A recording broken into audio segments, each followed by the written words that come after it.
I've been meditating this morning, so I start with some quotes from Think and Grow Rich defining power. Power is organized and intelligently directed knowledge. I start with that definition. I think about also what is meditation, right understanding, right thinking, right intention. And so as you meditate about that, as you deliberate on that, you begin to develop a greater view of reality. And what is reality? Reality is truth.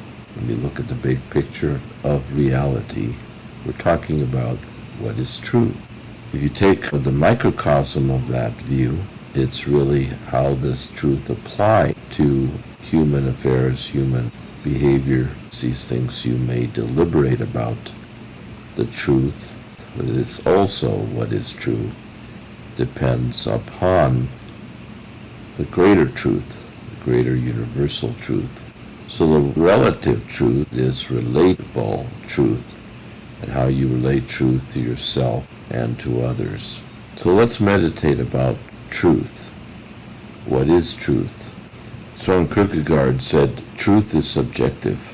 By that, again, he didn't mean it was relative, but it was relatable. How one person relates to truth can be and may be different from another person, but they're still related to the whole. They're still related to the greater truth, the macrocosmic truth, the truth of all things, the truth of God, the truth of the universe, the truth of all beings. But for human beings to relate to each other and to relate to their world and relate to their surroundings and to relate to their environment, have to think of truth in different ways in order to function. There's a truth as it applies to you. There's a way that seemeth right unto a man, but the end thereof are the ways of death. And so the truth needs to be organized and intelligently directed so they can be connected to the greater whole, the greater truth, the universal truth that we all are connected.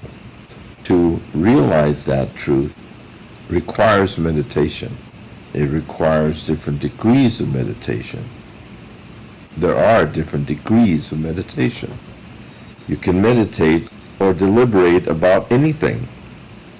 It could be considered meditation. That's why I call this book How to Meditate Your Way to Success, because what you want from meditation will determine how you would be directed and how you direct yourself. So how do you meditate your way to success? Well, first let's ask, what is success? Success is a succession of steps that leads to a goal. What are these steps? Steps could be objectives. In order to make a plan, to formulate a goal, you need to organize objectives. That's the first step to power. Power is organized and intelligently directed. So you start by setting out these objectives. Then you need to prioritize them. Intelligently directed objectives will lead to a goal. If you simply apply them in any order, they will lead nowhere. The way to practice these objectives, you must be intelligently directed. So then you will attain the goal.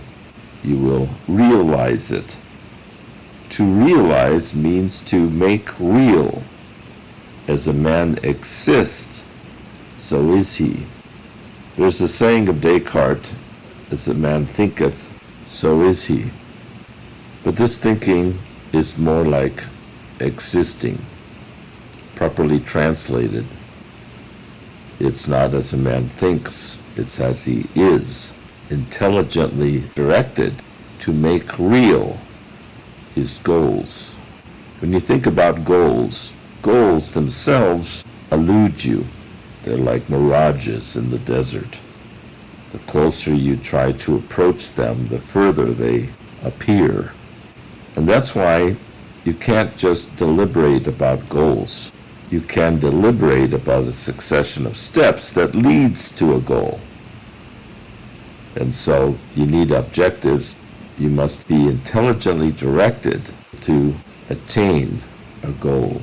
So you start with a plan, start from a goal, think about it, but then start to direct yourself in the way of achievement, a way of attainment, a way of success.